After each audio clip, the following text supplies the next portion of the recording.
Hope you all had a happy 4th of July. You're listening to Podcastle Set Jetter Saturdays. Legend himself, my good friend. Thank you, Sean Kanan, for coming on. Oh man, it's my pleasure. I always love sitting down with you, pal. Yeah, I feel like we do this show every few years, and we should Yeah. do it more because you're like a shark. You're always moving. We have this week we have the 35th anniversary of the Karate Kid Part 3. Just had a new trailer come out for Cobra Kai, which I think I watched it to the point of my wife's like, You've seen it. It's a lot. It's fantastic. So much to talk to about that. And then, of course, Bold and the Beautiful. And I always have to plug Way of the Cobra and Welcome to the Kumite, your two current novels, which I love and I think they're great. So, how you doing, sir? I'm doing really well. Like you said, I've always got a lot of stuff going on. I like it that way. I'm on a hiatus for about a month from Bold and the Beautiful. Going to be going to see my mom. She's having her 80th birthday in Pennsylvania, and life's Happy great. birthday. Life's good. Thank you. Yeah. Is that where you're from, Pennsylvania? Yeah, I'm from Newcastle, Pennsylvania, which is Awesome. Okay. about 45 minutes west of Pittsburgh. Gotcha. Most of the good looking industrial guys like Sean and myself, Mhm. all Pennsylvania. Yeah, Yeah. it's good Yeah, stock. yeah. I was going to say Hey, you're also, all pretty out there. congratulations on also not aging, Sean. So Oh, yeah. jealousy's extended. Good lighting and Botox. Yeah. Yeah, John Hassinger, our other host, says that too. He's like, the guy doesn't age. It was like, I think there's some kind of like Illuminati thing, or he's like, do you have I like take a care of hyperbolic myself. chamber of I air? always joke. I treated my body like a nightclub for the first 50 years. So I'm going to treat it like a temple for hopefully the next 50. That's There, fantastic there because we've might be talked about that. Yeah. there might be something to it because I'm like, look at you and look at Ralph Macchio and William Zabka and Elizabeth Shue. It's like, it's just Karate Kid 5 years later. That's all Yeah, I need. something happened. So Thank you. let's talk about before we get into Karate Kid Part 3, which I know you've talked about at nauseum, and I'm sorry to Yeah. have to bring it up again, but it's such a big part of history, and the fact that it's the 35 years we got to I talk want to about. hear But it. I want to hear we about all it. want to hear about it. All right. But I got to bring up the new Cobra Kai trailer. So this new trailer, you're in the new trailer. There's all these things happening. Um, the Sakai Tai Kai tournament. What can you tell us about that? That's not Well, the off Sky limits. Tai is a worldwide martial arts tournament where the best of the best come and compete. And Miyagi-Do is going to bring its best fighters there. And they were having some trouble deciding which fighters they should choose. And so they needed to bring in somebody who was impartial and had a strong understanding and background of karate. So Daniel and Johnny decided that Mike Barnes was the guy, and I come in and I put the kids through a multi-day test to determine who is the best, and it's a lot of out of the box challenges that they have to go through. We see Mike Barnes after season 5. He's back doing some woodworking and carpentry because he had his furniture store was burned down.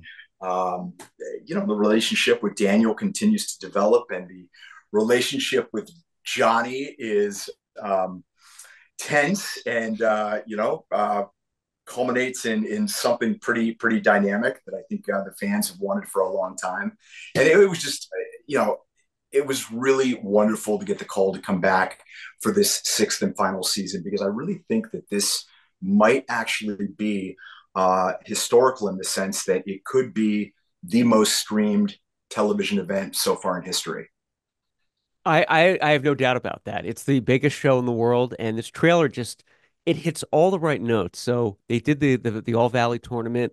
They kind of played out, I think pushed it to the max of what they can do, and now it's global. And as we saw Terry Silver saying the last one, there were so many implications of what was going to happen, and here it is. It's like it's just I think it's going to be the biggest season yet, and I'm telling you, this is going to be like Stranger Things, all kinds of records, next level hype this I season. hope trust. Yeah, But Stranger Things feels like it kind of whittled down. I feel like Cobra Kai has just amped up as it's yeah, gone along. yeah. You know? It's crazy. It's crazy how popular it is around the world. I work in Italy fairly often, and when I go over there, it's amazing to see Italian and European fans that just are totally a part of the Cobra Kai Karate Kid universe. They go nuts for it.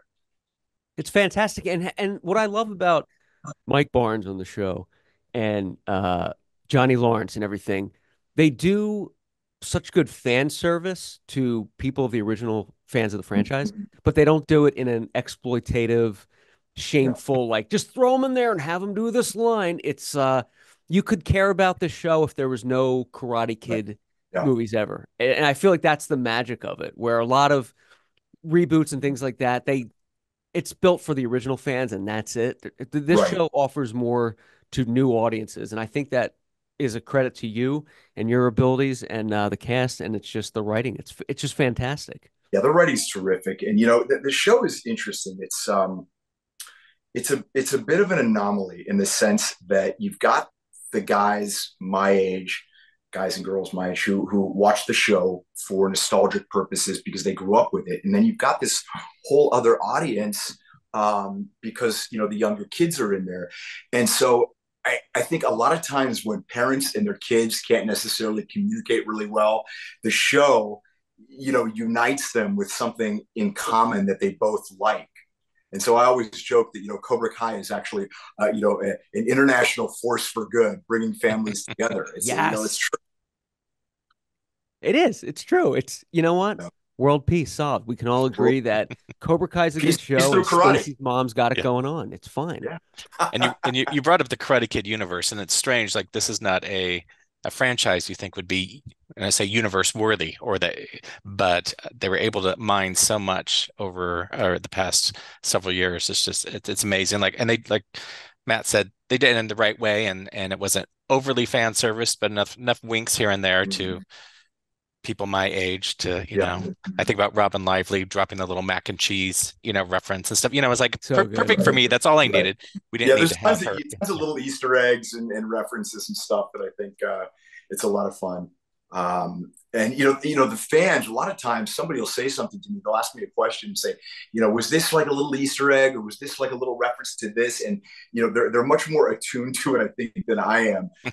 And they kind of scour it, and it's just, I think the one thing that I find kind of sad is that now that the show is coming to an end, it's created such a sense of international community with the fans. It really, there's all sorts of Cobra Kai podcasts and fans that have come together in different chat groups and things like that. And it really has been like this unifying force that has brought a lot of people together. And I'm going to miss that. I hope on some level that continues in some incarnation. And, the big three have said that although Cobra Kai is going away, they've sort of teased that there might be some spin-offs or something. I think it'd be great if there was sort of a buddy cop thing with either Mike Barnes and Chosen or Mike Barnes and Johnny, or the three of them. Because I think the three of us have a lot of sort of fun comedic pinballing off of each other.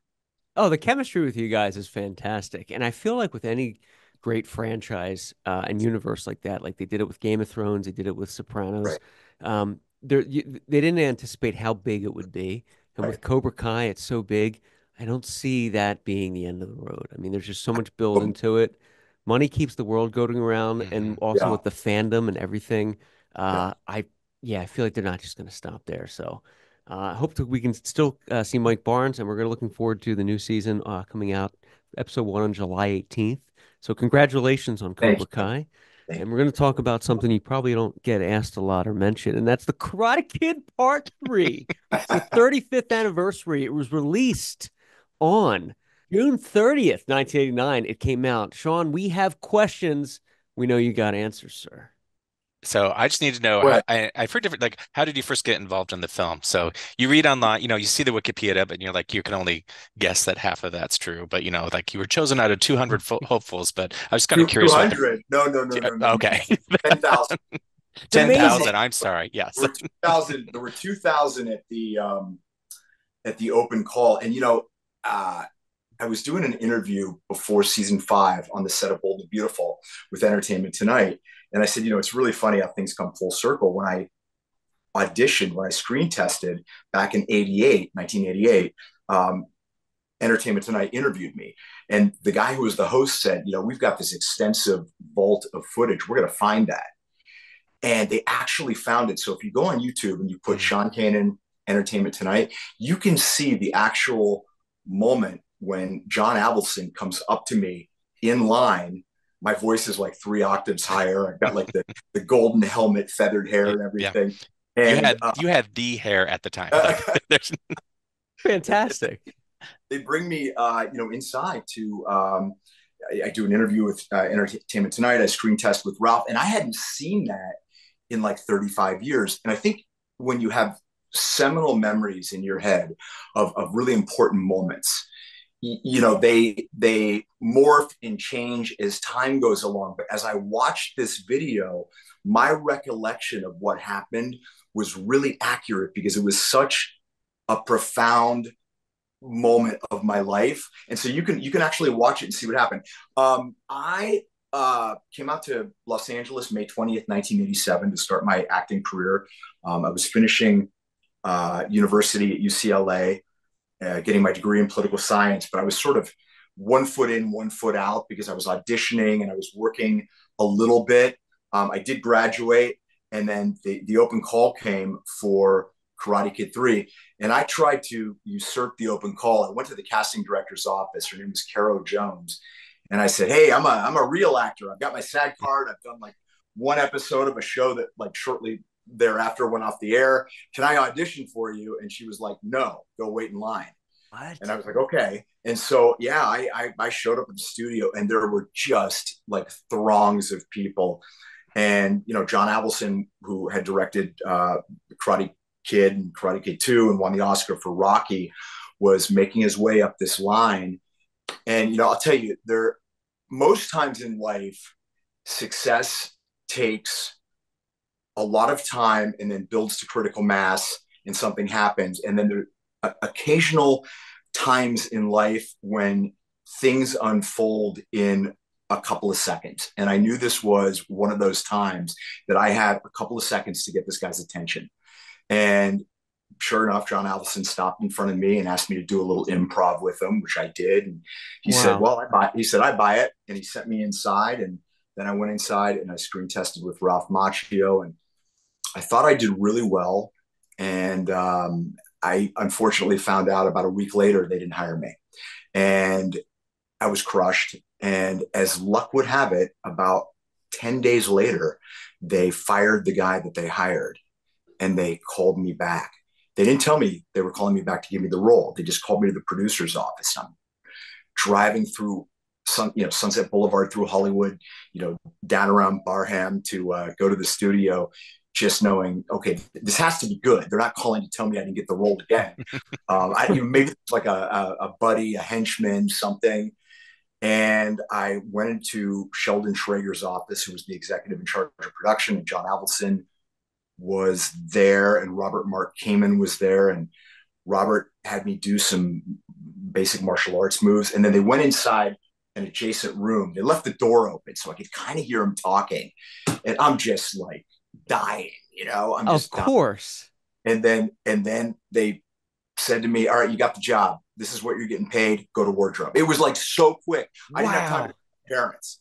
What's amazing about that too is, nobody will ever know that feeling unless you're in that situation. And just as a new actor and to do that is just a testament, I think, of your skill and how good you are. Because if you put yourself in the mindset at the time, Karate Kid 3 was like shooting a Rocky 3 or a Ghostbusters 3 at the time. It was one of the biggest franchises. And John Avildsen, of course, to have that many people, of course, it's going to be packed. And for you to get in there and rightfully so is just a testament of how great of an actor you are. And I couldn't imagine having that mindset of being let down and then it turns around. Actors we sort of have this saying that, sometimes when you look at the Hollywood sign, it smirks at you, and other times it smiles at you. And I within the course of 2 weeks, I had both experiences, finding out that I didn't get the role and just feeling crushed. And I could see the Hollywood sign from where I, lived around on Sunset. And it just was like a reminder of, you're in LA and is this ever going to happen?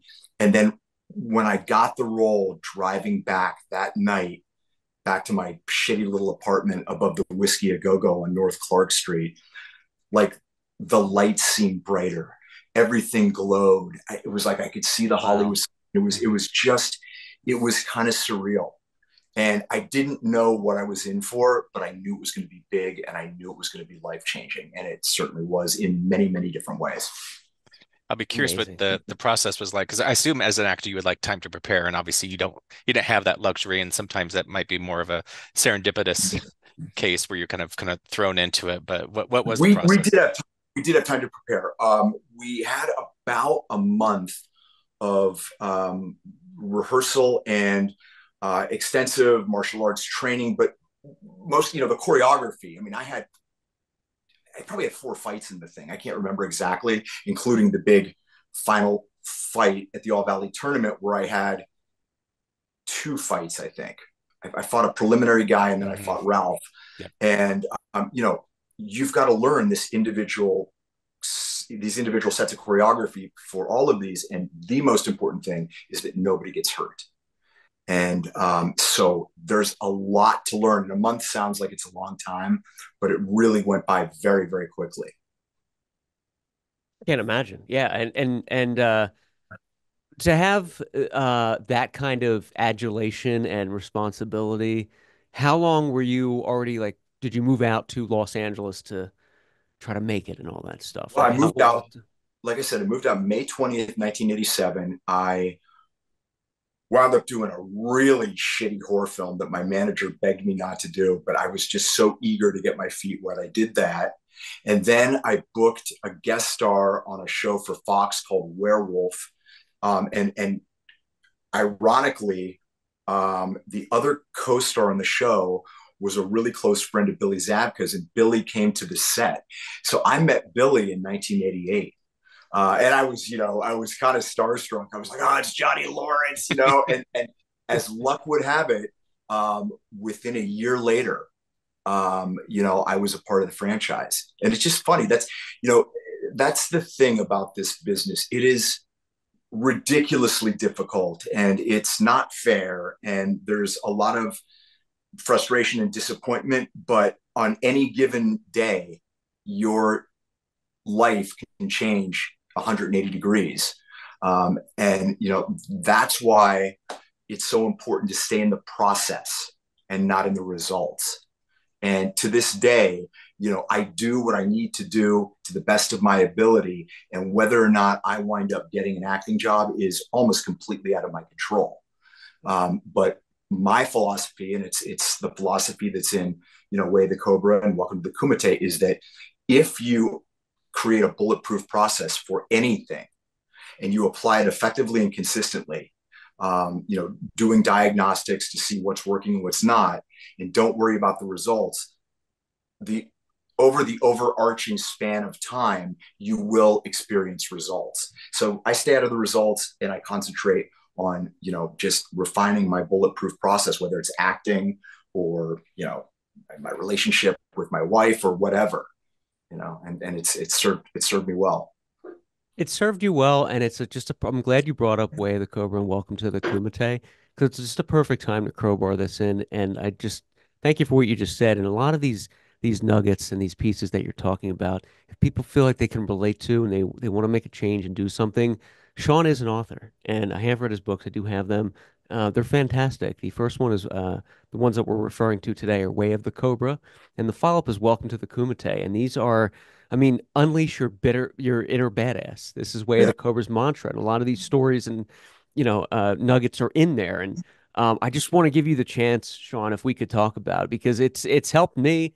I've seen moderate success in the last year or Yeah. so, and Oh, applying a lot of these things. And I've been you, following you. You've been having a tremendous amount of success with your script, your award-winning script, and everything else. So I'm really happy and proud of you. oh, thank you, sir. That means a lot. That Yeah, means a lot coming from you. I appreciate that. I want to just talk about Way of the Cobra. Welcome to the Kumite. Do sure. you? Um, Are you speaking on these now? What's like? Is there another book? Yeah, yeah. What's the I'm deal? doing lots of speaking gigs. I have a thriving coaching practice, which I am, every bit as impassioned about my coaching as I am about my acting and my writing. I love working with people. I'm doing a TEDx talk in October. Way the Cobra is set up that I'm the sensei. You're in my dojo. The chapters are divided into belts, and Cobra is an acronym. It's formed from the words character, optimization, balance, respect, and abundance. And these are the strategies and the philosophy that I live by that have helped me achieve some of my success and have helped me overcome some pretty significant challenges in my life. And, I hear from people all over the world almost every day that the information in the book, when they apply it, is changing their lives. And it is so unbelievably rewarding. And the sequel, Welcome to the Kumite, Kumite is an epic battle. And in the book, it's about conquering your greatest opponent, which of course is yourself. How do you do that? Well, you do it by defeating who you were yesterday and reemerging as a better, kinder, wiser, stronger, more self-aware version today. And it's a continuation of Way of the Cobra. And, I stand by this stuff, and the material in the book is genius, but it's not mine. It's all of ours. I mean, this material, some of it you've probably heard before in different presentations, and some of it is going to be new, but it's stuff that I tell everybody. It's like the Zen riddle. How did the ship get in the bottle? Well, it was already there. Everything you need to live the life that you want, you already know intuitively. You may not have discovered it yet. You may have forgotten it, but it's within you. And my job in these books is to remind you of it and put you in touch with it. And a lot of times it's the messenger that's finally able to, get through the wall with people rather than necessarily the material itself.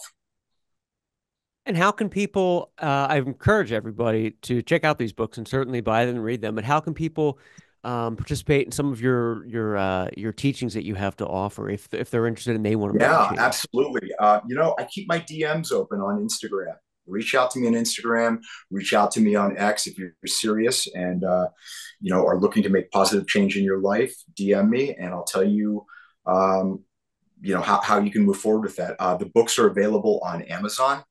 Um, Amazon Kindle, and Way of the Cobra came out several months ago on Audible, and it's narrated by me.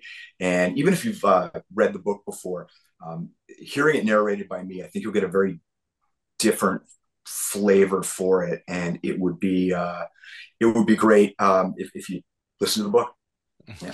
Yeah, I'm going to do that too. I'm going to listen to the audio. And I do want to just Yeah, mention cool, man. Sean's Instagram is Sean.Kanan. And, with all the success and everything happening, you still make time for the fans. And I notice how accessible you are. You're not too cool for school. You don't throw people aside. You really, really engage with people. And it's humbling to see. And just that means that makes somebody's day. And they'll be talking about that for years. And I you like put in the people. time. I like people. And, years ago, I used to always sort of hide behind this adage that, hey, look, I'm nobody's role model. And now having changed my life in 180 degrees, I have sort of accepted the responsibility that I am a role model to a lot of people, not necessarily because of what I've done, but because of what I've overcome. And if I can help other people overcome challenges and difficulties in their life, I'm a huge proponent of being of service in life and bringing value to every interaction that I have. And my coaching and the books and everything is my way of doing that. So, Well, you're a beautiful soul, man. thanks, Thanks brother. for everything. I want to be respectful of your time, but I just wanted to say thank you for coming on. Congratulations, all the awards behind you on Studio City, coming to the Dove channel, Oh, and you know what? that's Let me plug that because I do have to tell you, Studio City season one please.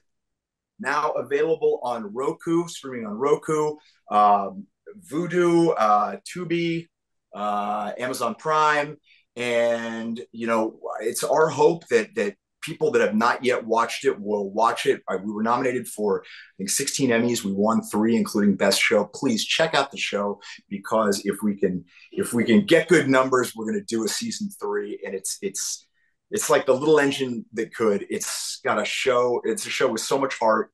It's my baby.